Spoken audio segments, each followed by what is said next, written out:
اعوذ باللہ من الشیطان الرجیم بسم اللہ الرحمن الرحیم۔ آج ہم مختلف خوابوں پر ڈسکس کریں گے۔ اگر کسی انسان نے خواب میں اپنے باپ، دادا یا کسی بھی رشتہ دار کو خواب میں دیکھا تو اس کی تعبیر یہ ہے کہ یہ خواب خیر اور بھلائی پر دلالت کرتا ہے۔ اور اگر کسی شخص نے خواب میں یہ دیکھا کہ اس کا باپ یا دادا اسے کوئی چیز عطا کر رہا ہے، اسے کوئی چیز دے رہا ہے، تو اس خواب کی تعبیر یہ ہے کہ اسے بہت جلد اولاد ہوگی اور اولاد نرینہ ہوگی، یہ بہت زیادہ بے حساب رزق اللہ تعالیٰ اسے عطا کرے گا۔ اور اگر کسی شخص نے خواب میں یہ دیکھا کہ وہ اذان دے رہا ہے تو اس خواب کی تعبیر یہ ہے کہ وہ امر بالمعروف اور نہی عن المنکر کا حکم دیتا ہے، یعنی نیکی کا حکم دیتا ہے عام زندگی میں اور لوگوں کو برائی سے روکتا ہے۔ اور جس شخص نے یہ دیکھا کہ اس نے قوم کے درمیان، ایک قبیلے کے درمیان اذان دی ہے خواب میں، اور کسی بھی شخص نے اس کو جواب نہیں دیا اس اذان کا یا نماز کے لیے اکٹھے نہیں ہوئے، تو اس خواب کی تعبیر یہ ہے کہ وہ قوم ظلمت اور تاریکی کے اندھیرے میں ہے۔ اور جس شخص نے خواب میں یہ دیکھا کہ اس نے لیٹے ہوئے اذان دی ہے تو اس خواب کی تعبیر یہ ہے کہ اس شخص کی بیوی لوگوں کی غیبت کرتی ہے اور ان کو اپنی زبان سے اذیت پہنچاتی ہے۔ اور جس شخص نے خواب میں یہ دیکھا کہ وہ ایک قافلے والوں کو بلا رہا ہے یا بغیر قافلے والوں کو بلا رہا ہے یعنی صرف ایک آدمی کو بلا رہا ہے، بغیر قافلے سے مراد یعنی ایک آدمی کو بلا رہا ہے، تو اس خواب کی تعبیر یہ ہے کہ وہ بہت جلد کہیں پر چوری کرے گا۔ اور جس شخص نے یہ دیکھا کہ اس نے اذان دی ہے اور اقامت بھی کہی ہے تو اس خواب کی تعبیر یہ ہے کہ اس نے سنت کو قائم کیا اور بدعت کو ختم کیا ہے۔ اور جس شخص نے یا جس عورت نے یہ دیکھا کہ اس نے خواب میں اذان دی ہے تو اس خواب کی تعبیر یہ ہے کہ وہ کسی مصیبت میں مبتلا ہونے والی ہے۔ اور جس شخص نے خواب میں یہ دیکھا کہ محراب مسجد میں وہ اذان دے رہا ہے تو اس خواب کی تعبیر یہ ہے کہ وہ سفر پر جائے گا اور سفر سے بخیریت واپس بھی آئے گا اور اپنے من کی مراد بھی حاصل کرے گا۔ اسی طرح اگر کسی شخص نے خواب میں یہ دیکھا کہ وہ اعوذ باللہ من الشیطان الرجیم کثرت سے پڑھ رہا ہے خواب میں، تو اس خواب کی تعبیر یہ ہے کہ اللہ تعالیٰ اس سے ایسا علم جو فائدہ مند ہوگا، ہدایت ہوگا اور حلال اور حرام سے اسے بے نیاز کر دے گا۔ اور کبھی کبھی اعوذ باللہ من الشیطان الرجیم کا خواب میں ورد کرنا اس بات پہ دلالت کرتا ہے کہ وہ شخص ہر طرح سے امانت دار ہے اور نجاست سے بھی پاک ہے اور مومن ہے اور مسلمان ہے۔ اور کبھی کبھی اعوذ باللہ من الشیطان الرجیم کا خواب میں ورد کرنا یہ دلیل ہے، تعبیر ہے کہ وہ شخص اپنے دشمنوں سے اور اپنے حاسد دوستوں سے اور حاسد دشمنوں سے امان میں ہے۔ اور کبھی کبھی اعوذ باللہ من الشیطان الرجیم کا خواب میں ورد کرنا اس بات پہ دلیل رکھتا ہے، یہ تعبیر بنتا ہے کہ وہ شخص نجاست یعنی کسی پلید چیز کو اپنے ہاتھ سے پھینک چکا ہے، اب الحمدللہ وہ پاک ہو چکا ہے۔ اسی طرح اگر کسی شخص نے خواب میں خرگوش کو دیکھا یا اپنے ہاتھ میں پکڑا تو اس خواب کی تعبیر یہ ہے کہ اگر وہ کنوارا ہے تو اس کی کسی عورت سے شادی ہو جائے گی۔ اور اگر کسی شخص نے خواب میں یہ دیکھا کہ اس نے خرگوش کو ذبح کیا ہے تو اس خواب کی تعبیر یہ ہے کہ اس کی بیوی اس کے ساتھ نہیں رہے گی۔ اور کبھی کبھی اس خواب کی تعبیر یہ بھی ہوتی ہے کہ خواب میں خرگوش کو دیکھنے والا انسان بزدل ہوتا ہے۔ اور جس شخص نے خواب میں دیکھا کہ میرے پاس خرگوش کا گوشت یا خرگوش کی کھال میرے پاس پہنچی ہے تو اس خواب کی تعبیر یہ ہے کہ اپنی عورت سے بہت کم ہی نفع حاصل کرے گا۔ اور جس شخص نے خواب میں یہ دیکھا کہ خرگوش کا رنگ کالا ہے یا کالا خرگوش اس کے گھر میں ہے تو اس خواب کی تعبیر یہ ہے کہ وہ شخص جھوٹا اور منافق ہے۔ اور جس شخص نے بہت زیادہ خرگوش دیکھے یعنی ہزاروں کی تعداد میں یا سینکڑوں کی تعداد میں ایک ان کا ہجوم دیکھا خرگوشوں کا تو اس خواب کی تعبیر یہ ہے کہ اس کے خاندان کے افراد بہت زیادہ ہوں گے۔ امید کرتا ہوں یہ خواب بھی آپ کو بہت اچھا لگا ہوگا۔ اسی طرح اگر کسی شخص نے خواب میں یہ دیکھا کہ وہ کثرت سے استغفر اللہ ربی واتوب الیہ کا ورد کر رہا ہے یعنی استغفار کر رہا ہے تو اس خواب کی تعبیر یہ ہے کہ اللہ تعالیٰ اسے رزق بھی دے گا اور اولاد بھی دے گا اور بہت زیادہ مال و متاع دے گا۔ اور جس شخص نے دیکھا کہ وہ خواب میں استغفار سے خاموش کروا رہا ہے لوگوں کو، تو اس کا مطلب یہ ہے، اس خواب کی تعبیر یہ ہے کوئی شخص منافق ہے۔ اور جس شخص نے خواب میں یہ دیکھا کہ اس نے نماز کو تمام کیا، پھر اللہ تعالیٰ سے استغفار طلب کی اور اس کا چہرہ بھی قبلے کی جانب ہے، تو اس خواب کی تعبیر یہ ہے کہ اللہ تعالیٰ نے اس کی بہت ساری دعائیں قبول کر لی ہیں اور اللہ تعالیٰ نے اس کو بخش دیا ہے۔ اسی طرح اگر کسی شخص نے خواب میں اپنے اوپر والے دانتوں کو، یعنی اوپر والے سامنے والے دانت ہیں اوپر کے، وہ ٹوٹتے ہوئے دیکھا، تو اس خواب کی تعبیر یہ ہے کہ اس کے قریبی رشتہ دار جیسے باپ دادا یہ فوت ہو جائیں گے، یعنی جو باپ کی طرف سے اس کے رشتہ دار ہیں وہ فوت ہو جائیں گے۔ اور جس شخص نے خواب میں یہ دیکھا کہ اس کے نیچے والے دانت ٹوٹ گئے ہیں، تو اس خواب کی تعبیر یہ ہے کہ جو ماں کی طرف اس کے رشتہ دار ہیں وہ فوت ہو جائیں گے۔ اور کبھی کبھی خواب میں اگر کسی انسان نے دیکھا کہ اس نے خواب میں فقط دانتوں کو دیکھا ہے، گرتے ہوئے نہیں دیکھا، صرف دانتوں کو دیکھا ہے، تو اس خواب کی تعبیر یہ ہے کہ اس کے پاس مال و متاع بہت زیادہ جمع ہو جائے گا۔ اور اسی طرح اگر کسی انسان نے خواب میں ایک طوطے کو دیکھا کہ طوطا اس کے گھر میں ہے، تو اس خواب کی تعبیر یہ ہے کہ وہ انسان اپنے راز کسی اور کو بتاتا ہے۔ اور جس شخص نے خواب میں یہ دیکھا کہ طوطا درخت پر بیٹھا ہے، تو اس خواب کی تعبیر یہ ہے کہ اس انسان کی جو بھی گمشدہ چیز یا گمشدہ انسان ہے وہ واپس پلٹ کے آ جائے گا۔ اور کبھی کبھی خواب میں طوطے کو دیکھنا اس بات پہ دلیل ہے کہ یہ شخص جس نے خواب دیکھا انتہائی جھوٹا اور ظالم انسان ہے۔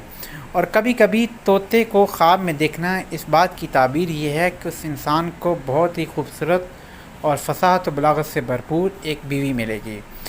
اور کبھی کبھی خواب میں طوطے کو دیکھنا اس بات پہ دلالت کرتا ہے کہ وہ لوگوں کے اندر اچھی شہرت نہیں رکھتا، یعنی اس بات کی خواب کی تعبیر یہ ہوگی جس انسان نے طوطے کو خواب میں دیکھا اس انسان کی لوگوں کے اندر شہرت اچھی نہیں ہے۔ اور اسی طرح اگر کسی شخص نے خواب میں یہ دیکھا کہ درخت پر بہت سارے مالٹے لگے ہوئے ہیں، تو اس خواب کی تعبیر یہ ہے کہ اس انسان کو بہت جلد اپنی من کی مراد ملے گی اور وہ نیکی اور بھلائی کی راہ پر گامزن ہوگا۔ اور جس شخص نے خواب میں یہ دیکھا کہ درختوں سے مالٹوں کو توڑ رہا ہے، تو اس خواب کی تعبیر یہ ہے کہ اس کے جتنے بھی رکے ہوئے کام ہیں وہ سارے کے سارے انجام بخیر ہوں گے۔ اور کبھی کبھی اس خواب کا مالٹوں کو خواب میں کھانا مریضوں کی شفا یابی کی تعبیر کا بھی باعث بنتا ہے۔ اور جس شخص نے خواب میں یہ دیکھا کہ اس نے بسم اللہ الرحمن الرحیم کی تلاوت کی ہے، تو اس خواب کی تعبیر یہ ہے کہ اللہ تعالیٰ کی طرف سے بہت ساری چیزوں میں بھلائی حاصل ہے۔ اور جس شخص نے خواب میں یہ دیکھا کہ اس نے بسم اللہ الرحمن الرحیم کو ایک اچھے انداز میں لکھا ہے، تو اس خواب کی تعبیر یہ ہے کہ اسے اللہ تعالیٰ کی طرف سے علم، ہدایت اور رزق بے پناہ ملے گا۔ اور جس شخص نے خواب میں یہ دیکھا کہ وہ بسم اللہ الرحمن الرحیم کی تلاوت کر رہا ہے، تو اس خواب کی تعبیر یہ بھی بیان کی جاتی ہے کہ اسے اللہ تعالیٰ بیٹا یا پوتا نوازے گا۔ اور کبھی کبھی اس خواب کی تعبیر یہ بھی ہے کہ جس شخص نے بسم اللہ الرحمن الرحیم کی خواب میں تلاوت کی، اللہ تعالیٰ اس کی بہت جلد کہیں اچھی جگہ پر شادی کروائے گا۔ اور جس شخص نے خواب میں بسم اللہ الرحمن الرحیم کو لکھا اور اس کو پھر مس کیا، اور اسی طرح جس شخص نے خواب میں یہ دیکھا کہ اس نے مریض کے لیے یہ کام کیا ہے، مریض کے لیے بسم اللہ الرحمن الرحیم لکھی ہے، تو اگر وہ اپنے گناہوں سے گناہگار ہے تو توبہ کرے گا، اگر وہ انسان گناہگار ہے توبہ کرے گا، اور اگر کنوارا ہے تو بہت جلد اس کی شادی ہو جائے گی، اللہ تعالیٰ اسے نیک اولاد عطا کرے گا۔ جس شخص نے خواب میں پیاز کو دیکھا، تو اس خواب کی تعبیر یہ ہے کہ جو انسان سفر پر ہے وہ واپس خیر و خیریت سے سفر سے واپس آ جائے گا۔ اور جس شخص نے بہت زیادہ پیاز دیکھے، بہت زیادہ خواب میں، اس خواب کی تعبیر یہ ہے کہ اس کا جسم حزن اور ہر قسم کی غم و پریشانی سے، بیماری سے محفوظ رہے گا۔ اور اب جس شخص نے خواب میں بہت زیادہ پیاز کھائے، بہت زیادہ، اور اگر تو انسان مریض ہے تو اپنی مریضوں سے، اپنی بیماریوں سے وہ شخص، وہ خواب دیکھنے والا کہ جس نے خواب میں بہت زیادہ پیاز کھائے ہیں، وہ بہت جلد انشاءاللہ اس بیماری سے شفا یاب ہوگا۔ جس شخص نے خواب میں یہ دیکھا کہ ایک تابوت ہے، تو اس خواب کی تعبیر یہ ہے کہ اس کی کوئی گمشدہ چیز اسے واپس مل جائے گی۔ اور جس شخص نے خواب میں اپنے آپ کو تابوت کے اندر دیکھا، تو اس خواب کی تعبیر یہ ہے کہ وہ بہت جلد علم اور حکمت کی منزل تک پہنچے گا۔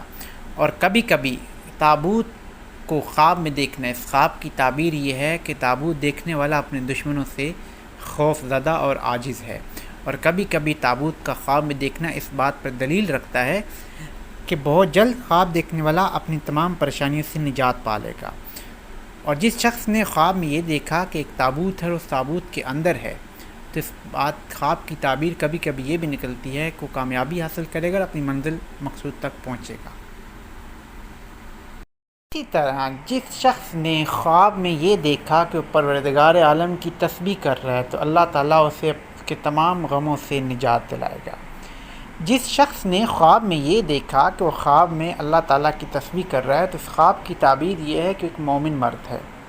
جس شخص نے خواب میں یہ دیکھا کہ اس نے سبحان اللہ کہا ہے، تو اگر وہ غمزدہ ہے، پریشان ہے، قیدی ہے، مریض ہے یا کسی بات سے ڈرا ہوا ہے، تو اللہ تعالیٰ اس کو وہاں سے رزق دے گا جہاں اس کو گمان بھی نہیں ہوگا۔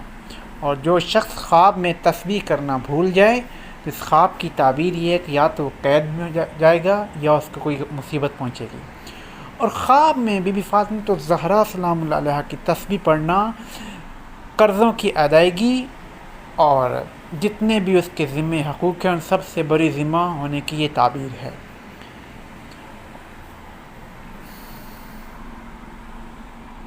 اور اسی طرح اگر کسی شخص نے خواب میں میٹھے سیب کو دیکھا، تو اس خواب کی تعبیر یہ ہے کہ اسے رزق حلال ملے گا۔ اور جس شخص نے کھٹے سیب کو دیکھا، اس کی تعبیر یہ ہے کہ اسے حرام مال ملے گا۔ اور جس شخص نے خواب میں سیب کو کھایا یا اسے اپنی ملکیت میں لیا، تو اپنی منزل مقصود کو پہنچے گا، اپنے من کی مراد کو حاصل کرے گا۔ یہ اس خواب کی تعبیر ہے۔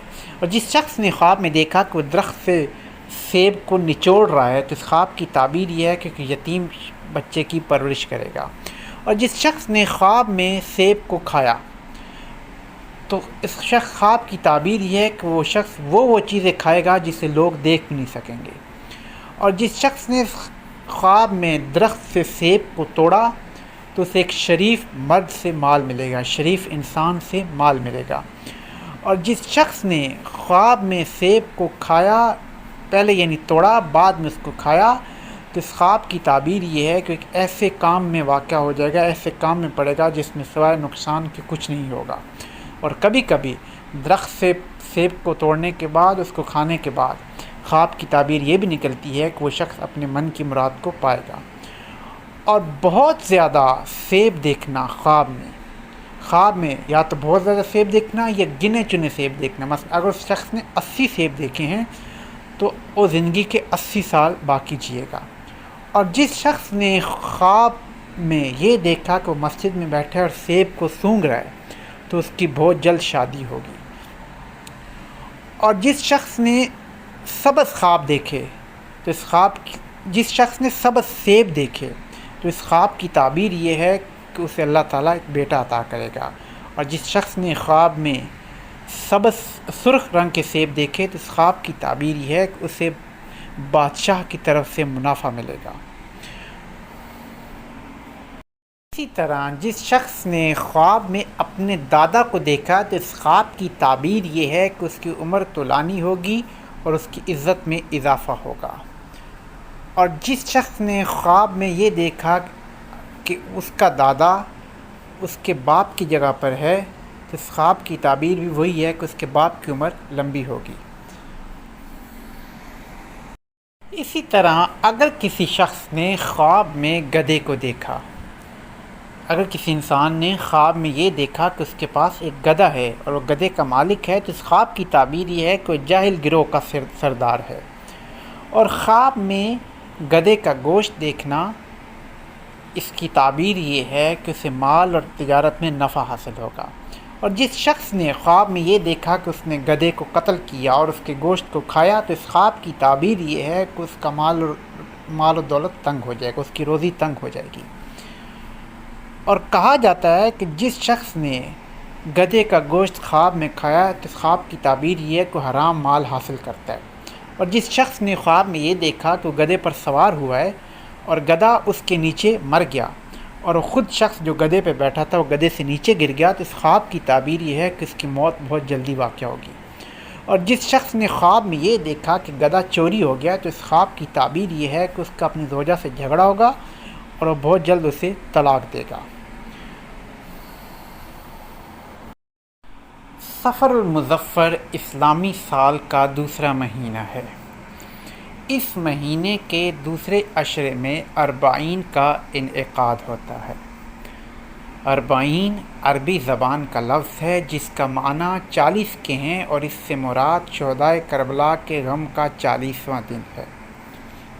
سفر کے دوسرے عشرے میں دنیا بھر سے مسلمان کربلا میں حضرت امام حسین علیہ السلام اور حضرت غازی عباس علمدار علیہ السلام کے روضوں پر جمع ہو کر انہیں تعزیت پیش کرتے ہیں۔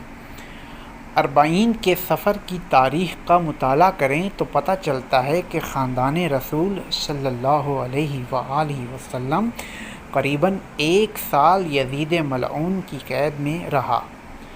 قید سے رہائی کے بعد یہ اجڑا ہوا قافلہ مدینہ واپس جانے سے پہلے کربلا آیا اور شہداء کی قبروں پر حاضری دی۔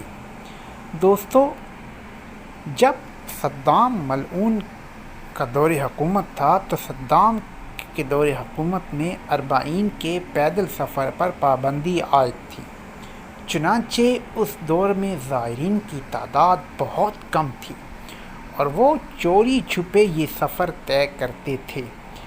لیکن حالیہ برسوں میں ایک اندازے کے مطابق زائرین کی تعداد مسلسل تجاوز کرتی جا رہی ہے اور یہ سلسلہ حد سے زیادہ بڑھتا چلا جا رہا ہے، اور اس اجتماع کو دنیا کے تمام بڑے اجتماعات میں شمار کیا جاتا ہے، بلکہ یوں کہوں تو دنیا کا سب سے بڑا اجتماع اربعین کے موقع پر کربلا میں ہوتا ہے۔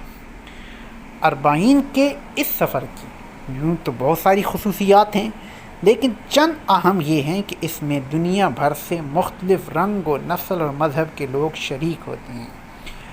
یہاں شیر خوار بچوں سے لے کر وہ بوڑھے بھی نظر آتے ہیں جو اپنے قدموں پر چل نہیں سکتے بلکہ بیساکھی یا ویل چیئر کا سہارا لیتے ہیں۔ اس سفر میں امیر اور غریب، حاکم اور محکوم، علماء اور ان پڑھ لوگ ہر کوئی شریک ہوتا ہے، لیکن ہر کوئی زائر امام حسین علیہ السلام کے نام سے پہچانا جاتا ہے۔ ان سب میں جو چیزیں مشترک ہوتی ہیں وہ یہ ہیں کہ ہر ایک کی آنکھ پرنم، دل غمگین اور زبان پر ایک ہی نعرہ ہوتا ہے، لبیک یا حسین عبد واللہ یا زہرا ما ننسا حسینہ، اور سب یہ نعرہ لگاتے کربلا معلیٰ کی طرف رواں دواں ہوتے ہیں۔ اس طویل سفر کے لیے انتظامات کیسے کیے جاتے ہیں یہ ایک اہم سوال ہے، مگر پھر بھی حیران کن بات یہ ہے کہ اس کا انتظام مخصوص حکومتی سطح پر نہیں کیا جاتا، بلکہ وہاں کے مقامی لوگ ان زائرین کی خدمت کے لیے امڑ آتے ہیں۔ وہ راستے میں واقع تمام گھر ان زائرین کے لیے کھول دیتے ہیں، اس کے ساتھ وہ تمام راستے پر خیمے نصب کر دیتے ہیں جنہیں مقامی زبان میں مواقف کہا جاتا ہے۔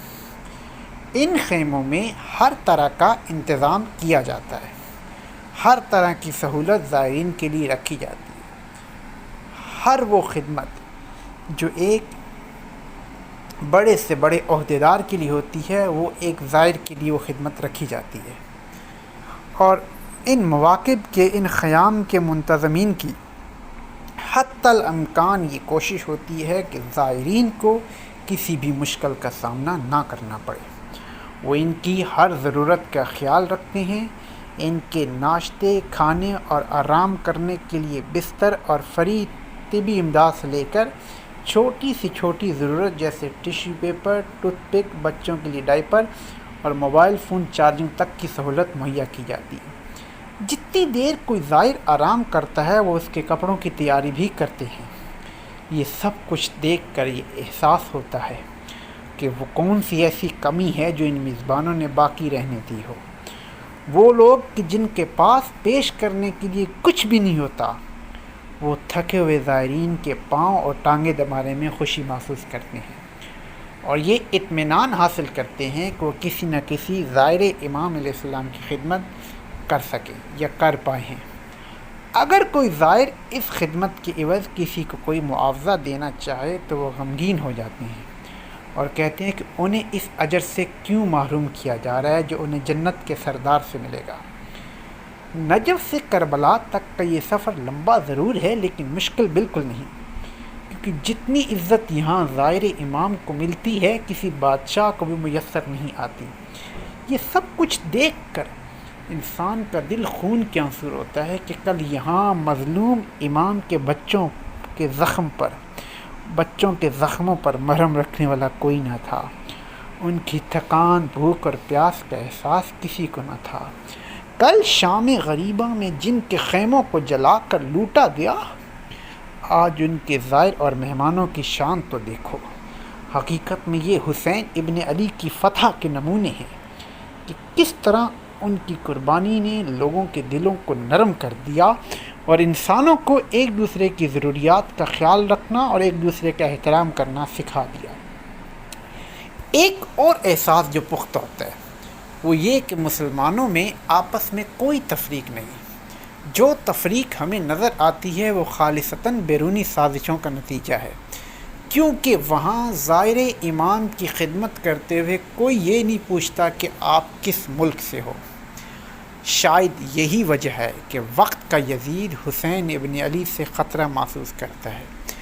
اسی وجہ سے آج بھی داعش اس سرزمین پر اہل بیت کے نشان مٹانے پر تلے ہیں، لیکن وہ یہ بات بھول گئے ہیں کہ سیدہ بی بی زینب بنت علی نے ملعون یزید کے دربار میں اپنے خطبے میں ارشاد فرمایا تھا کہ ملعون، تم ہمارے ذکر کو مٹا نہیں سکو گے۔ المختصر 40 کا سفر پوری دنیا کو پیغام فکر دیتا ہے۔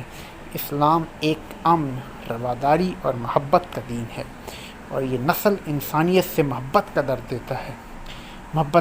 دیتا ہے، نہ کہ گلے کاٹنے کا۔ اور واقعہ، ایک شخص جس کا نام ابوالفضل تھا، جو ایران کے شہر مازندران کا رہنے والا تھا، 3 سال سے شہر مقدس میں مقیم تھا۔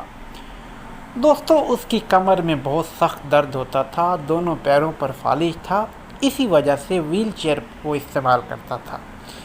ان 3 برسوں میں اس نے کئی اسپتالوں میں علاج کروایا لیکن کوئی فائدہ نہیں ہوا۔ جب حضرت امام علی رضا علیہ السلام کے روضے پر آیا اور کہنے لگا، اے رؤوف اور مہربان امام، میں ہر طرف سے مایوس ہو کر آپ کے پاس آیا ہوں۔ حضرت امام حسین علیہ السلام کی شب ولادت تھی اس روز۔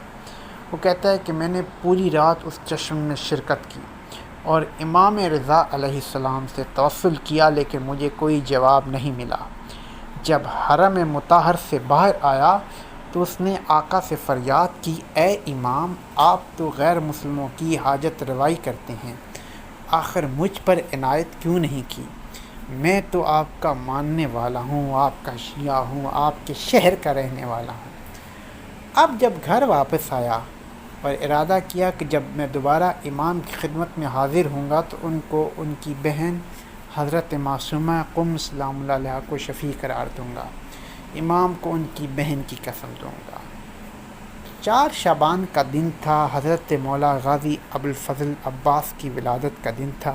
وہ کہتا ہے کہ میں نے خواب میں دیکھا کہ بی بی معصومہ قم اللہم صلی علی محمد و علی محمد میرے گھر تشریف لائی ہیں اور فرماتی ہیں کہ قم آؤ تاکہ میں تمہیں شفا دوں۔ کہتا ہے کہ میں خواب سے بیدار ہوا تو گھر والوں کو خواب سنایا۔ چند دن گزرے، دوبارہ بی بی کو اس کامل حجاب کے ساتھ دیکھا، فرماتی ہیں کہ تم قم کیوں نہیں آئے؟ میں نے عرض کیا، بی بی اس حال میں کہ جب کہ دونوں پیر مفلوج ہیں قم کیسے آؤں؟ مجھے یہیں شفا دے دیں۔ فرمایا قم آؤ۔ جیسے ہی نیند سے بیدار ہوا اس نے قم کے لیے ارادہ کیا، اپنے خاندان کے 2 افراد کو ساتھ لیا اور قم آ گیا۔ حرم میں داخل ہونے کے بعد مجھے ضریح اقدس کے ساتھ باندھ دیا گیا۔ دعا، توسل، گریہ زاری کے بعد مجھے نیند آ گئی۔ خواب میں میں نے بی بی کو دیکھا تو سر تپا حجاب میں نورانی ہے اور ایک پیالی آگے بڑھا کر مجھ سے فرماتی ہیں، یہ چائے پی لو اور کھڑے ہو جاؤ، تمہیں کوئی بیماری نہیں ہے۔ خواب سے بیدار ہوا اور مجھے احساس ہوا کہ میرے پیروں میں جان آ گئی ہے اور مجھے کوئی بیماری نہیں ہے۔ خود کو ذریح سے لپٹا لیا اور فریاد کرنے لگا، میں زور زور سے چلانے لگا، مجھے بیوی نے شفا دے دی ہے، مجھے بیوی نے شفا دے دی ہے۔ اللہم صلی علی محمد وعلی محمد۔ اسی طرح ایک اور واقعہ کہ ایک عالم دین جو شہر اصفہان کے ایک مشہور عالم دین تھے، ان کا نام میں یہاں پہ لینا مناسب نہیں سمجھتا کیونکہ انہوں نے اپنا نام ظاہر کرنے سے منع فرمایا ہے۔ فرماتے ہیں کہ ایک شب مجھے الہام ہوا کہ اصفہان شہر کے ایک محترم شخص کو 45,000 تومان کی ضرورت ہے، میں جا کے اسے 45,000 تومان دے دوں۔ صبح کو میں نے اس حکم کی تعمیل کرنے کا ارادہ کیا، مگر ایک تشویش لاحق تھی کہ آیا یہ محض ایک خواب ہے یا اس کی کوئی حقیقت بھی ہے۔ مجھے اپنی جمع رقم کے بارے میں بھی علم نہیں تھا کہ کتنی رقم ہے، لیکن جب میں نے اپنی جمع رقم کو گنا تو پورے 45,000 تومان ہی تھے۔ اس کے بعد میں پتہ پوچھتے پوچھتے اس محترم شخص کی دکان پر گیا اور وہاں جانے پر معلوم ہوا کہ میں تو ان کو پہچانتا ہوں۔ ان کی چھوٹی سی دکان تھی، میں نے دیکھا کہ 2 افراد دکان کے سامنے کھڑے ہیں، لہٰذا میں پہلی فرصت میں ہی دکاندار سے جا کر میں نے آہستہ آواز میں کہا کہ مجھے آپ سے تنہائی میں کچھ کام ہے۔ تو انہوں نے ان گاہکوں کو فارغ کیا اور مجھے لے کر ایک مسجد میں آ گئے۔ میں نے ان سے کہا کہ مجھے حکم دیا ہے کہ آپ جس مصیبت میں مبتلا ہیں آپ کو اس مصیبت سے نجات دلاؤں، لہذا آپ سے درخواست ہے کہ اپنی پریشانی مجھ سے بیان کر دیں۔ کافی اصرار پر بھی جب وہ بتانے پر راضی نہ ہوئے تو بالآخر میں نے وہ رقم ان کو دے دی، مگر انہیں یہ نہ بتایا کہ رقم کتنی ہے۔ وہ محترم رونے لگے اور کہا کہ میں 45,000 تومان کا مقروض ہوں اور نظر کی ہے کہ 40 روز تک روزانہ نماز صبح کے بعد زیارت عاشورہ پڑھوں گا، اور آج میں نے 40ویں زیارت پڑھی تھی، لہذا ہر ایک مومن کے لیے ضروری ہے کہ زیارت کو ضرور پڑھا کرے تاکہ اپنی دلی حاجت کو پا سکے اور دشمنوں کے خوف و خطر سے محفوظ رکھ سکے۔ کتاب شرح زیارت عاشورہ میں آقا علی مازندرانی نے فرمایا ہے، اس زیارت کے کچھ آداب ہیں جو مندرجہ ذیل ہیں۔ زیارت سے پہلے 100 مرتبہ اللہ اکبر کہیں، باوضو رہیں، زوال سے پہلے پڑھیں، سلام کے وقت قبر امام حسین علیہ السلام کی طرف توجہ دیں، سلام کے وقت احتراماً کھڑے رہیں، البتہ لعنت کے وقت قیام ضروری نہیں ہے، اتحاد مکان ہو یعنی ایک ہی جگہ پوری زیارت پڑھیں، ٹھہرے رہیں، حرکت نہ کریں، دوران زیارت بات بھی مت کریں۔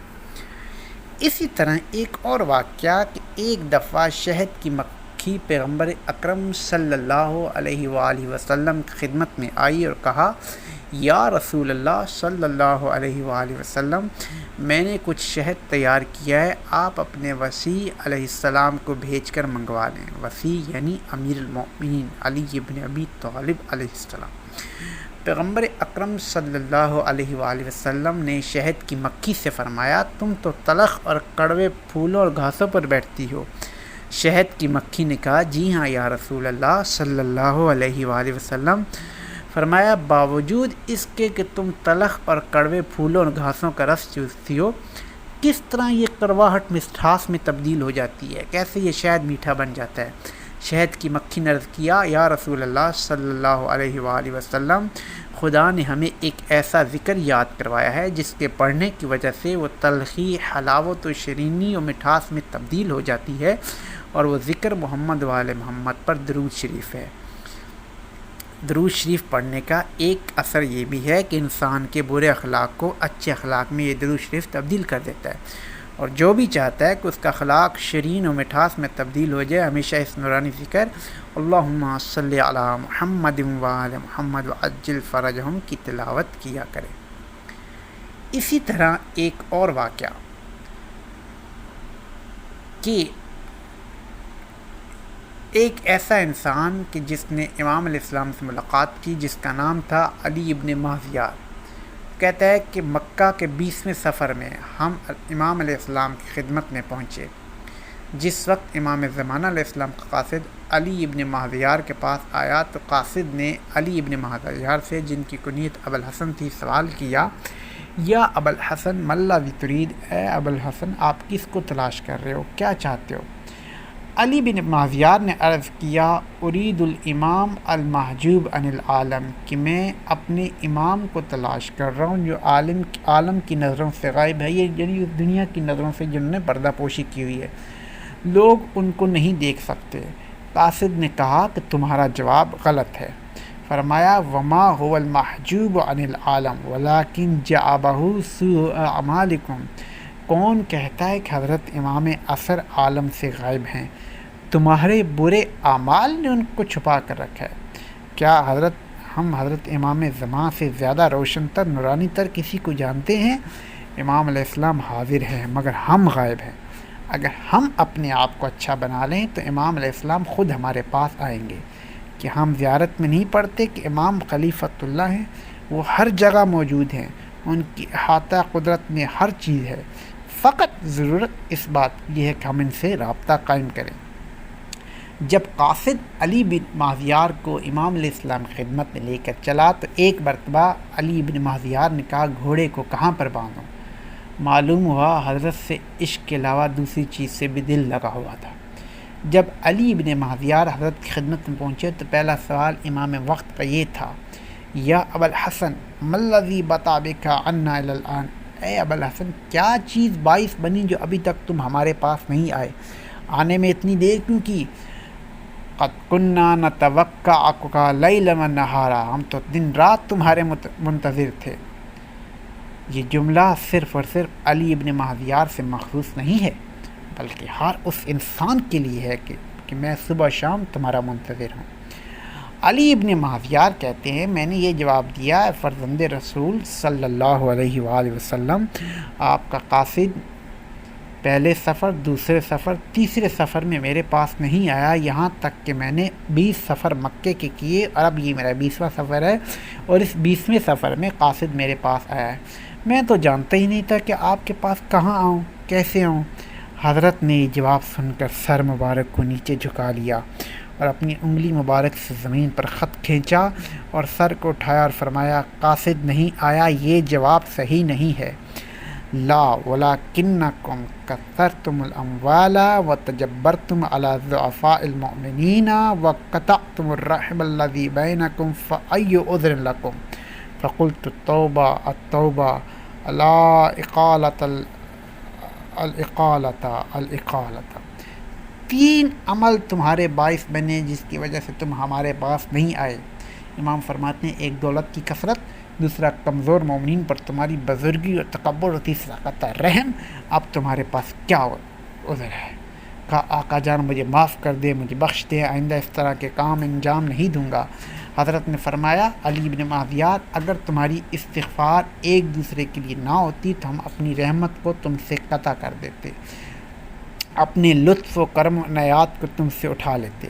یہی استغفار اور مہربانی ایک دوسرے کے ساتھ باعث بنے کہ ہمارا لطف و کرم تم تک پہنچ رہا ہے۔ بس قارئین محترم، ہمیں اپنے اعمال کو ایسا بنانا پڑے گا کہ ہمارا امام ہم سے راضی ہو جائے، اور ایک وقت ایسا ہے کہ امام کہیں اے فلاں شخص میں تم سے ملنے آ رہا ہوں، اے امام قاصد کو بھیجیں کہ فلاں شخص کو میرے پاس بلا کر لے آؤ، اور ہماری زبان پر ہمیشہ یہ ورد جاری رہے، اللہم عجل ولیک الفرج، اللہم عجل ولیک الفرج۔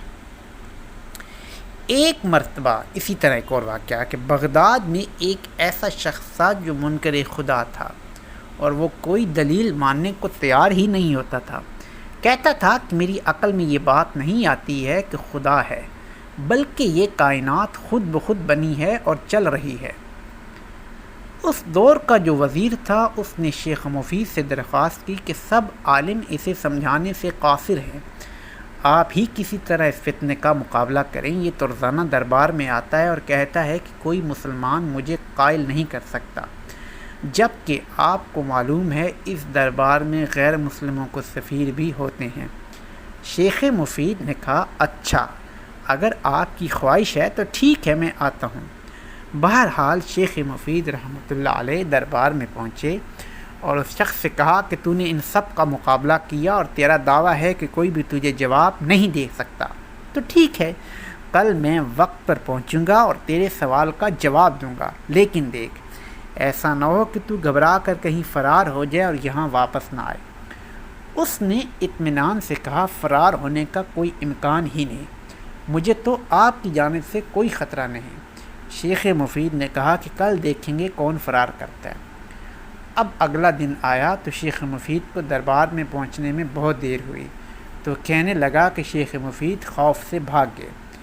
کافی دیر کے بعد جب شیخ مفید دربار میں پہنچے تو فرمایا کہ میرے دیر سے آنے کا سبب یہ تھا کہ آج میں نے ایک بڑا عجیب منظر دیکھا کہ میں حیران رہ گیا اور میرے قدم آگے نہ بڑھ سکے۔ میں نے دیکھا کہ دریا میں ایک کشتی چل رہی ہے جسے کوئی چلانے والا نہیں ہے۔ وہ ایک کنارے پر جاتی ہے، مسافر کو اٹھاتی ہے، دوسری طرف اتارتی ہے، اسی طرح پھر اس کنارے سے مسافر کو اٹھاتی ہے، پھر اس کنارے اتارتی ہے، یعنی بغیر کسی شخص کے، بغیر کسی ملاح کے وہ کشتی چل رہی ہے۔ پس جب میں نے یہ منظر دیکھا کہ کوئی کشتی چلانے والا نہیں، کشتی خود بخود کیسے چل رہی ہے، تو میں اس کو دیکھنے کے لیے رک پڑا۔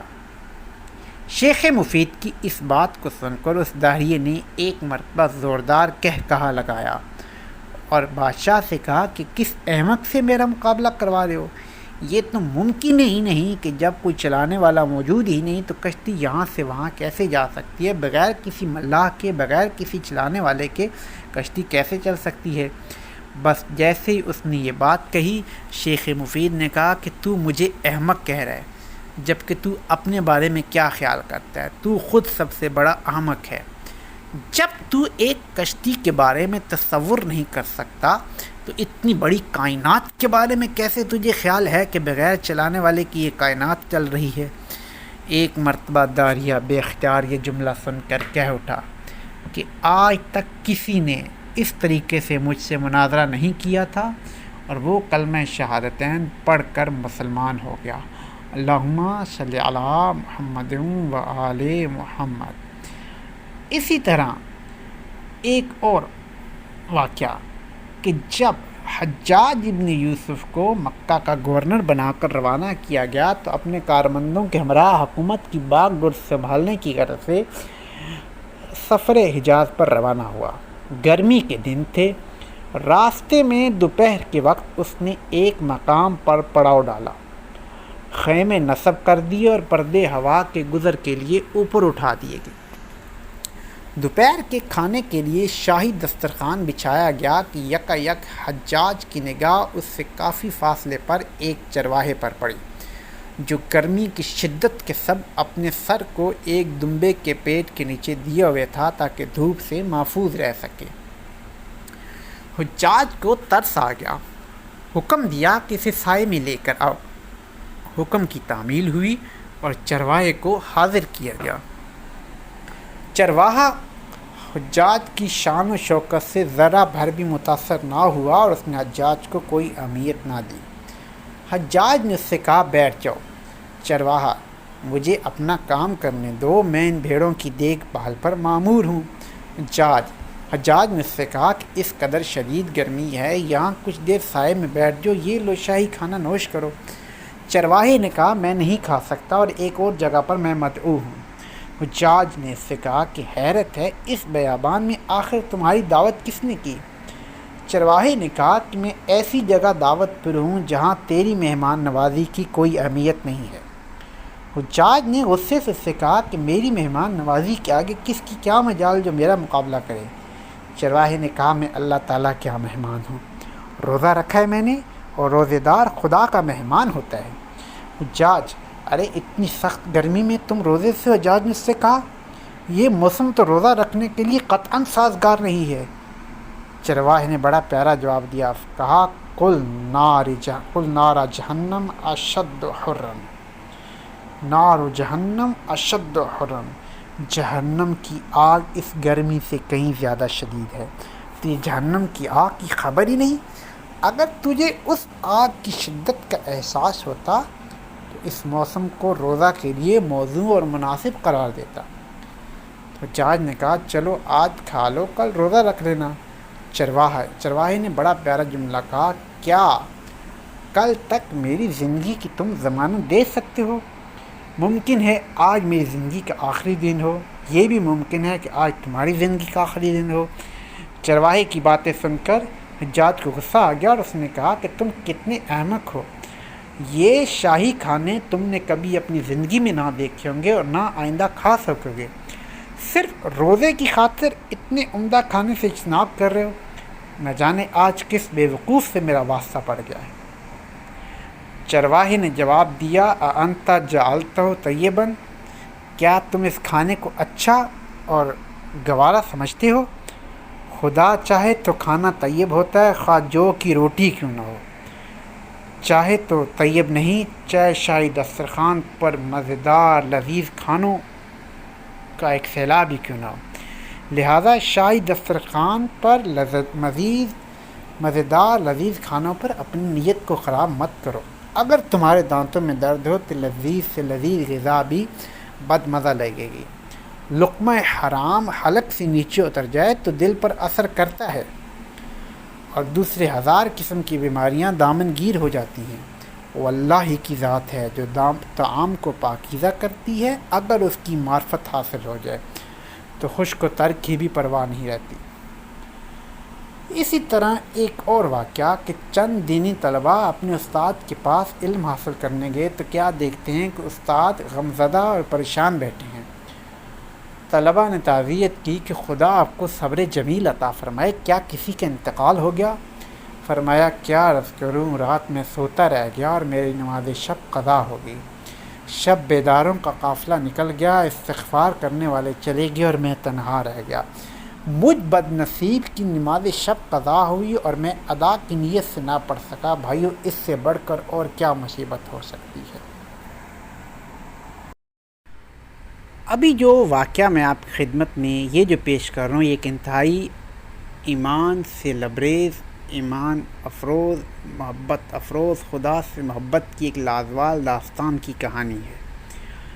آسیہ فرعون کی زوجہ تھی، جناب آسیہ، جن کے بارے میں نبی کریم صلی اللہ علیہ وسلم نے فرمایا کہ زمانے میں 4 خواتین افضل ترین خواتین ہیں، ایک جناب آسیہ، دوسرا جناب مریم، تیسرا جناب خدیجہ الکبریٰ السلام علیہ اور چوتھی جناب فاطمۃ الزہرا السلام علیہ۔ آسیہ فرعون کی زوجہ تھی، وہ فرعون جس میں غرور و تکبر کا نشہ بھرا ہوا تھا، جس کا نفس شریر تھا اور جس کے عقائد اور اعمال باطل اور فاسد تھے۔ قرآن مجید نے فرعون کو متکبر، ظالم، ستمگر اور خون بہانے والے کے عنوان سے یاد کیا اور اسے طاغوت کا نام دیا۔ جناب آسیہ فرعون کے ساتھ زندگی بسر کرتی تھیں اور فرعونی حکومت کی ملکہ تھی، تمام چیزیں اس کے اختیار میں تھیں، وہ بھی اپنے شوہر کی طرح فرمانروائی کرتی اور اپنی مرضی کے مطابق ملکی خزانہ سے فائدہ اٹھاتی تھیں۔ ایسے شوہر کے ساتھ زندگی، ایسی حکومت کے ساتھ، ایسے دربار کے اندر اس قدر مال و دولت، اطاعت گزار غلاموں اور کنیزوں کے ساتھ ان کی زندگی ایک بہترین زندگی تھی۔ ایک جوان اور قدرت مند خاتون نے اس ماحول میں پیغمبر الہی جناب حضرت موسیٰ علیہ السلام کے ذریعے یہ پیغام سنا۔ اس نے اپنے شوہر کے طور طریقے اور اعمال کے باطل ہونے کو سمجھ لیا، چنانچہ نور حقیقت اس کے دل میں چمک اٹھا۔ حالانکہ اسے معلوم تھا کہ ایمان لانے کی وجہ سے اس کی تمام خوشیاں اور مقام و منصب چھن سکتا ہے، یہاں تک کہ اس کی جان بھی جا سکتی ہے، لیکن اس نے حق کو قبول کر لیا اور وہ خداوند مہربان پر ایمان لے آئی اور اپنے گزشتہ اعمال سے توبہ کر لی اور نیک اعمال کے ذریعے اپنی آخرت آباد کرنے کی فکر میں لگ گئی۔ اس کا توبہ کرنا کوئی آسان کام نہیں تھا، اس کی وجہ سے اسے اپنا تمام مال و دولت اور منصب ترک کرنا پڑا، فرعون اور فرعونیت کی ملامت اور سب و شتم کو برداشت کرنا پڑا، لیکن پھر بھی وہ توبہ، ایمان، عمل صالح اور ہدایت کی طرف قدم آگے بڑھاتی رہی اور ثابت قدم رہی۔ جناب آسیہ کی توبہ فرعون اور اس کے درباریوں کو ناگوار گزری، کیونکہ پورے شہر میں اس بات کی شہرت ہوگی کہ فرعون کی بیوی اور ملکہ نے فرعونی طور طریقہ کو ٹھکراتے ہوئے جناب موسیٰ کلیم اللہ کے مذہب کو منتخب کر لیا ہے۔ بہت سمجھایا، بجھایا، ترغیب دلائی، ڈرایا، دھمکایا، لیکن جناب آسیہ کے بڑھتے ہوئے قدم کو کوئی بھی روک نہیں سکا۔ وہ اپنے دل کی آنکھوں سے حق کو دیکھ کر قبول کر چکی تھیں۔ انہوں نے باطل کے کھوکھلے پن کو بھی اچھی طرح سمجھ لیا تھا، لہذا حق و حقیقت تک پہنچنے کے بعد اسے ہاتھ سے نہیں کھو سکتی تھی اور کھوکھلے باطل کی طرف نہیں لوٹ سکتی تھی۔ جی ہاں، یہ کیسے ہو سکتا ہے کہ خدا کو فرعون سے، حق کو باطل سے، نور کو ظلمت سے، صحیح کو غلط سے، آخرت کو دنیا سے، معیشت کو دوزخ سے اور سعادت کو بدبختی سے بدل لے۔ جناب آسیہ نے ایمان قبول کیا اور توبہ استغفار کی، جبکہ فرعون دوبارہ باطل کی طرف انہیں لوٹانے کی کوشش کر رہا تھا۔ فرعون نے جناب آسیہ سے مقابلے کی ٹھان لی۔ اس کے غیظ و غضب کی آگ بھڑک اٹھی، لیکن جناب آسیہ کی ثابت قدمی کا وہ مقابلہ نہیں کر سکا۔ فرعون نے جناب آسیہ کو قید کرنے کا حکم دیا اور اس عظیم خاتون کے ہاتھ اور پاؤں کو باندھ دیا اور سخت سزا دینے کے بعد پھانسی کا حکم دے دیا۔ اس نے اپنے جلادوں کو حکم دیا کہ ان کے اوپر بڑے بڑے پتھر گرائے جائیں، لیکن جناب آسیہ نے دنیا و آخرت کی سعادت و خوشبختی حاصل کرنے کے لیے صبر کیا اور ان تمام سخت حالات میں خدا سے لو لگائے رکھی۔ جناب آسیہ کی حقیقی توبہ، ایمان و جہاد، صبر و استقامت، یقین اور مستحکم عزم کی وجہ سے قرآن مجید نے ان کو قیامت تک مومن و مومنات کے لیے نمونے کے طور پر پہچانوایا۔ توبہ، ایمان، صبر اور استقامت کی بنا پر اس عظیم الشان خاتون کا مرتبہ اس بلندی پر پہنچاتا ہے کہ رسول اکرم صلی اللہ علیہ وآلہ وسلم نے ان کے بارے میں فرمایا کہ جنت 4 عورتوں کی مشتاق ہے: مریم بنت عمران، آسیہ بنت مزاحم زوجہ فرعون، خدیجہ بنت خویلد سلام اللہ علیہا، جو کہ دنیا و آخرت میں نبی اکرم صلی اللہ علیہ وآلہ وسلم کی ہمسر تھی، اور فاطمہ بنت محمد سلام اللہ علیہا۔ اللہم صلی علی محمد وآل محمد۔ اسی طرح ایک اور واقعہ جو میں آپ کی خدمت میں پیش کرنے لگا ہوں، وہ واقعہ یہ ہے کہ ایک ولی خدا کے زمانے میں ایک شخص بہت گناہگار تھا۔ اس کی تمام زندگی لہو و لعاب اور بیہودہ چیزوں میں گزری تھی اور آخرت کے لیے کچھ بھی زیادہ راہ جمع نہیں کی۔ ایک نیک اور صالح لوگوں نے اس سے دوری اختیار کی ہوئی تھی اور نیک لوگوں سے کوئی سروکار نہیں رکھتا تھا۔ آخری عمر میں جب اس نے اپنے کارناموں کو ملاحظہ کیا اور اپنی عمر کا ایک جائزہ لیا تو اسے امید کی کوئی بھی کرن نظر نہ آئی۔ باغ عمل میں کوئی شاخ گل نہ تھی، گلستان اخلاق میں شفا بخش کوئی پھول نہ تھا۔ یہ دیکھ کر اس نے ایک ٹھنڈی سانس لی اور دل کے ایک گوشے سے آہ نکل پڑی۔ اس کی آنکھوں سے آنسو بہنے لگے۔ توبہ اور استغفار کے عنوان سے بارگاہ خداوندی میں عرض کیا: یا من لہ الدنیا والآخرہ ارحم من لیس لہ الدنیا والآخرہ، اے وہ جو دنیا و آخرت کا مالک ہے، اس شخص کے اوپر رحم کر جس کے پاس نہ دنیا ہے نہ آخرت۔ دوستو، جب وہ مرا تو اس کے مرنے کے بعد شہر والوں نے خوشیاں منائیں اور اس کو شہر سے باہر کسی کھنڈر میں پھینک دیا اور اس کے اوپر گھاس پھوس ڈال دی۔ اسی موقع پر ایک ولی خدا کو عالم خواب میں حکم ہوا کہ اس کو غسل و کفن دو اور متقی افراد کے قبرستان میں دفن کرو۔ ولی خدا نے عرض کیا: اے دو جہاں کے پالنے والے، وہ ایک مشہور و معروف گنہگار و بدکار تھا، وہ کس چیز کی وجہ سے تیرے نزدیک عزیز اور محبوب بن گیا اور تیری رحمت و مغفرت کے دائرے میں آ گیا ہے؟ تو پروردگار عالم نے جواب دیا: اس نے جب اپنے آپ کو مفلس اور درد مند دیکھا تو ہماری بارگاہ میں گریہ زاری کی اور ہم نے اسے اپنی آغوش رحمت میں لے لیا۔ کون ایسا درد مند ہے جس کے درد کا ہم نے علاج نہ کیا، اور کون ایسا حاجت مند ہے جو ہماری بارگاہ میں روئے اور ہم اس کی حاجت کو پورا نہ کریں؟ کون ایسا بیمار ہے جس نے ہماری بارگاہ میں گریہ زاری کی ہو اور ہم نے اسے شفا نہ دیا؟ اسی طرح ایک اور واقعہ کہ 3 مسافر سفر کرتے ہوئے ایک پہاڑ کی غار میں پہنچے، وہاں پر عبادت میں مشغول ہو گئے۔ اچانک ایک پتھر اوپر سے لڑک کر غار کے دہانے پر آ لگا۔ اسے دیکھ کر ایسا معلوم ہوتا تھا جیسے وہ دروازہ بند کرنے کے لیے ہی بنایا گیا ہو۔ چنانچہ ان لوگوں کو وہاں سے نکلنے کا کوئی راستہ دکھائی نہ دیا۔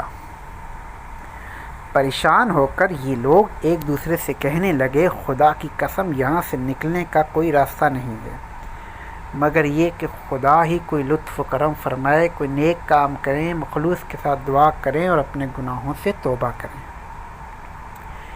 ان میں سے پہلا شخص کہتا ہے، پالنے والے تو جانتا ہے کہ میں خوبصورت عورت کا عاشق ہو گیا تھا۔ میں نے بہت زیادہ مال و دولت اسے دیا تاکہ وہ میرے ساتھ آ جائے، لیکن جو ہی اس کے پاس کیا دوزخ کی آگ یاد آ گئی جس کے نتیجے میں اس سے الگ ہو گیا۔ پالنے والے تجھے اسی عمل کا واسطہ ہم سے اس مصیبت کو دور فرما اور ہمارے لیے نجات کا سامان فرما دے۔ بس جیسے اس نے یہ جملے کہے تو پتھر تھوڑا سا کھسک گیا۔ دوسرے نے کہا، پالنے والے تو جانتا ہے کہ ایک روز میں کھیتوں میں کام کرنے کے لیے کچھ مزدور لایا اور آدھا درہم ان کی مزدوری معین کی۔ غروب کے وقت ان میں سے ایک نے کہا، میں نے 2 مزدوروں کے برابر کام کیا ہے، لہذا مجھے 1 درہم دیجیے۔ میں نے نہیں دیا، وہ مجھ سے ناراض ہو کر چلا گیا۔ میں نے اس آدھے درہم کا زمین میں بیج ڈال دیا اور اس سال بہت برکت ہوئی۔ ایک روز وہ مزدور آیا اور اس نے اپنے مزدوری کا دوبارہ مطالبہ کیا تو میں نے اس کو 18,000 درہم دیے جو میں نے اس زراعت سے حاصل کیے تھے اور چند سال سے اس رقم کو رکھے ہوئے تھا۔ یہ کام میں نے تیری رضا کے لیے انجام دیا تھا، تجھے اسی کام کا واسطہ ہم کو نجات دے دے۔ اب جیسے اس دوسرے شخص نے یہ جملے کہے چنانچہ وہ پتھر تھوڑا سا اور کھسک گیا۔ تیسرے نے کہا، پالنے والے تو خوب جانتا ہے کہ ایک روز میرے ماں باپ سو رہے تھے، میں ان کے لیے کسی برتن میں دودھ لے کر گیا۔ میں نے سوچا کہ اگر یہ دودھ کا برتن زمین پر رکھ دوں تو کہیں والدین جاگ نہ جائیں، لہذا میں نے انہیں بیدار نہیں کیا بلکہ وہ دودھ کا برتن لیے کھڑا رہا یہاں تک کہ وہ خود سے بیدار ہوں۔ پالنے والے تو خوب جانتا ہے کہ میں نے وہ کام اور وہ زحمت صرف اور صرف تیری رضا کے لیے اٹھائی تھی۔ پالنے والے تجھے اسی کام کا صدقہ ہمیں اس مصیبت سے نجات دیتے۔ چنانچہ اس شخص کی دعا سے پتھر اور کھسکا یہاں تک کہ ان تینوں کی نکلنے کی جگہ بن گئی اور یہ تینوں اس غار سے باہر نکل آئے۔ اسی طرح ایک اور واقعہ، ایک عالم دین فرماتے ہیں کہ ایران کے شہر ہمدان کے ایک محلہ گنداب کے علاقے میں ایک شرابی اور بدماش شخص تھا جس کا نام تھا علی گندابی۔ اگرچہ یہ دینی مسائل پر کوئی توجہ نہیں رکھتا تھا اور ہمیشہ بدماشوں اور گناہگاروں کے ساتھ رہتا تھا، لیکن بعض اخلاقی چیزیں اس میں نمایاں تھیں۔ ایک روز شہر کے بہترین علاقے میں اپنے ایک دوست کے ساتھ چائے کے ہوٹل میں بینچ پر چائے پینے کے لیے بیٹھا ہوا تھا۔ اس کے صحت مند جسم اور خوبصورت چہرے میں نہایت کشش پائی جاتی تھی۔ مخملی ٹوپی لگائے ہوئے تھا جس سے اس کی خوبصورتی میں مزید نکھار آیا ہوا تھا، لیکن اچانک اس نے اپنی ٹوپی سر سے اتاری اور پیروں کے نیچے مسلنے لگا۔ اس کے دوست نے کہا، ارے تم یہ کیا کر رہے ہو؟ جواب دیا، ذرا ٹھہرو، اتنے بے صبرے مت بنو۔ بہرحال تھوڑی دیر بعد اس نے ٹوپی کو اٹھایا اور پھر اوڑھ لی اور کہا، اے میرے دوست، ابھی ایک شوہردار جوان عورت یہاں سے گزر رہی تھی۔ اگر مجھے اس ٹوپی کے ساتھ دیکھتی تو شاید یہ سوچنے پر مجبور ہو جاتی کہ یہ شخص تو میرے شوہر سے بھی زیادہ خوبصورت ہے اور وہ اپنے شوہر سے خشک رویہ اختیار کرتی۔ میں یہ نہیں چاہتا تھا کہ اپنی اس چمکدار ٹوپی کی وجہ سے ایک میاں بیوی کے تعلقات کو تلخ کر دوں۔ ہمدان میں ایک مشہور ذاکر بھی تھے جو واقعاً ایک متقی اور دیندار شخص تھے۔ وہ فرماتے ہیں کہ میں عاشور کے دن عصر کے وقت ایک محلے میں مجلس پڑھنے کے لیے گیا ہوا تھا، لیکن واپسی میں دیر ہو گئی۔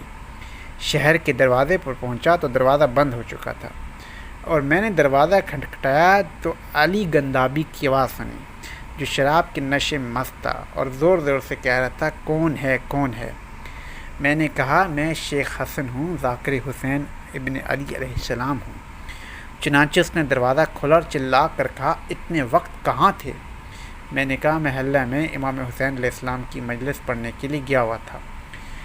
یہ سن کر اس نے کہا کہ میرے لیے بھی مجلس پڑھو۔ میں نے کہا مجلس کے لیے ممبر اور سننے والے مجمع کی ضرورت ہوتی ہے۔ اس نے کہا یہاں پر یہ سب چیزیں موجود ہیں۔ اس کے بعد وہ علی گندابی سجدے کی حالت میں ہوا اور کہا اے عالم دین، اے ذاکر، میری پیٹھ کو ممبر سمجھو اور میں سننے والا ہوں۔ میری پیٹھ پر بیٹھ کر قمر بنی ہاشم حضرت عباس علمدار علیہ السلام کے مصائب پڑھو۔ ذاکر کہتے ہیں کہ خوف کی وجہ سے میرے پاس کوئی چارہ کار نہ تھا، لہذا میں اس کی پیٹھ پر بیٹھا اور مجلس پڑھنے لگا۔ چنانچہ اس نے بہت گریہ کیا۔ اس کا رونا دیکھ کر میری اپنی حالت عجیب ہو گئی۔ زندگی بھر میری حالت ایسی نہیں ہوئی تھی۔ مجلس ختم ہوتی اس کی مستی بھی ختم ہو گئی۔ اس کے اندر عجیب و غریب انقلاب پیدا ہو چکا تھا۔ اس کی مجلس گریہ زاری اور تفصل کی برکت سے وہ شخص اتباعت عالیہ کی زیارت سے عراق گیا اور ان کی زیارت کی اور اس کے بعد نجف اشرف پہنچا۔ اس زمانے میں مرزا شرازی جنہوں نے تمباکو کی حرمت کا فتویٰ کیا تھا، نجف اشرف میں قیام پذیر تھے۔ علی گندابی مرزا شرازی کی نماز جماعت میں شریک ہوا اور بالکل انہی کے پیچھے اپنا مسلح بچھایا کرتا تھا اور مدتوں تک اس عظیم الشان مرجع تقلید کی نماز جماعت میں شرکت کرتا رہا۔ ایک روز نماز مغرب عشاء کے درمیان مرزا شرازی کو خبر دی گئی کہ فلاں عالم دین کا انتقال ہو گیا۔ چنانچہ یہ خبر سن کر موصوف نے حکم دیا کہ حرم امام علی علیہ السلام سے متصل دالان میں ان کو دفن کیا جائے۔ فوراً ہی ان کے لیے قبر تیار کی گئی، لیکن نماز عشاء کے بعد لوگوں نے آ کر مرزا شرازی کو خبر دی۔ گویا اس عالم دین کو سکتہ ہوا تھا اور اب الحمدللہ ہوش آ گیا ہے، لیکن اچانک علی گندابی جا نماز پر بیٹھے بیٹھے اس دنیا سے چل بسے۔ یہ دیکھ کر مرزا شرازی نے کہا علی گندابی کو اسی قبر میں دفن کیا جائے، شاید یہ قبر اسی کے لیے ہی بنی تھی۔ اسی طرح ایک اور واقعہ ایک تائب شخص کا، ایک اسمعی نام لقب ان کا اسمعی تھا، کہتے ہیں میں بصرہ میں تھا، نماز جمعہ پڑھنے کے بعد شہر سے باہر نکلا، ایک شخص کو دیکھا جو اپنے اونٹ پر بیٹھا ہوا ہے، جس کے ہاتھ میں ایک نیزہ ہے۔ جیسے مجھے دیکھا تو اس نے کہا تم کہاں سے آ رہے ہو اور تمہارا تعلق کس قبیلے سے ہے؟ میں نے کہا میرا تعلق قبیلہ اسما سے ہے۔ اس نے کہا تو وہی مشہور اسمعی ہے؟ میں نے کہا ہاں میں وہی ہوں۔ اس نے کہا کہاں سے آ رہے ہو؟ میں نے کہا خدائے عز و جل کے گھر سے۔ اس نے کہا او للہ بیت فی الارض، کیا روئے زمین پر خدا کا کوئی گھر ہے؟ میں نے کہا ہاں، خانہ کعبہ اور بیت الحرام، یہ گھر اللہ تعالیٰ کے ہیں۔ اس کے علاوہ روئے زمین پر جتنی بھی مساجد ہیں وہ سب کی سب اللہ ہی کا گھر ہیں۔ اس نے مجھ سے پوچھا وہاں کیا کر رہے تھے تم؟ میں نے کہا کہ کلام خدا کی تلاوت کر رہا تھا۔ اس نے مجھ سے پوچھا او للہ کلام، کیا خدا کا کوئی کلام بھی ہے؟ میں نے کہا ہاں، شیرین کلام، میٹھا کلام۔ اس نے کہا مجھے بھی تھوڑا بہت کلام خداوند متعال سناؤ۔ میں نے سورہ ذاریات کی تلاوت شروع کر دی، یہاں تک کہ اس آیت تک پہنچا وَفِي السَّمَاءِ رِزْقُكُمْ وَمَا تُوعَدُونَ، کہ جس کا ترجمہ یہ ہے کہ آسمان میں تمہارا رزق ہے اور جن باتوں کا تم سے وعدہ کیا گیا ہے سب کچھ موجود ہے۔ اس نے پوچھا کیا یہ خدا کا کلام ہے؟ اسمعی کہتا ہے میں نے جواب دیا کہ ہاں، یہ رب ذوالجلال کا کلام ہے جس کو اس نے اپنے آخری حبیب اور پیغمبر نبی کریم صلی اللہ علیہ وآلہ وسلم پر نازل کیا۔ یہ بات سنتے ہی اس بیابانی کے بدن میں جیسے آگ لگ گئی ہو۔ اس کے اندر ایک سوز پیدا ہوا، ایک شدید درد اس کے اندر پیدا ہوا۔ اس نے اپنی شمشیر اور نیزہ پھینک دیا، اپنے اونٹ کو قربان کر دیا اور خالی ہاتھ ہو گیا۔ ظلم و ستم کا لباس اتار دیا اور کہا ترا یقبل من لم یخدمہ فی شبابہ، اے اسمعی کیا تم گمان کرتے ہو کہ جس نے جوانی میں خدا کی عبادت اور اس کی اطاعت نہ کی ہو اس کو بارگاہ الہی میں قبول کر لیا جائے گا؟ ترا یقبل من لم یخدمہ فی شبابہ، اسمعی کہتا ہے میں نے اس سے کہا اگر ایسا نہ ہوتا پھر اس نے کیوں انبیاء کو مبعوث برسالت فرمایا؟ انبیاء کی رسالت کا ہدف ہی یہی ہے کہ بھاگنے والے کو دوبارہ پلٹا دے اور خدا کا غضب صلح و آشتی میں بدل جائے۔ اس نے کہا اے اسمعی، اس درد مند کے لیے کوئی علاج بتاؤ اور گناہوں میں مبتلا ہونے والے کے لیے کوئی مرہم بتاؤ۔ میں نے اس کے بعد کی آیت کی تلاوت شروع کر دی۔ فَوَرَبِّ السَّمَاءِ وَالْأَرْضِ إِنَّهُ لَحَقٌّ مِثْلَ مَا أَنَّكُمْ تَنطِقُونَ کہ آسمان اور زمین کے مالک کی قسم یہ قرآن بالکل برحق ہے جس طرح باتیں تم کر رہے ہو۔ جیسے ہی اس نے اس آیت کی تلاوت کی، اس نے چند بار اپنے آپ کو زمین پر گرایا اور نالہ و فریاد کی دیوانوں کی طرح حیران و سرگرداں بیابان کی طرف چل دیا۔ اس کے بعد میں نے اس کو نہیں دیکھا مگر ایک دن خانہ کعبہ کے طواف میں کہ وہ شخص غلاف کعبہ کو پکڑے ہوئے کہہ رہا تھا مم مثلی وانت ربی، مم مثلی وانت ربی، مجھ جیسا کون ہے کہ تو میرا خدا ہے، مجھ جیسا کون ہوگا کہ تو میرا خدا ہے۔ میں نے اس سے کہا تیری یہ گفتگو اور تیری یہ حالت لوگوں کے طواف میں رکاوٹ بن رہی ہے۔ چنانچہ اس نے کہا اے اسمعی، گھر اس کا گھر ہے اور بندہ بھی اسی کا،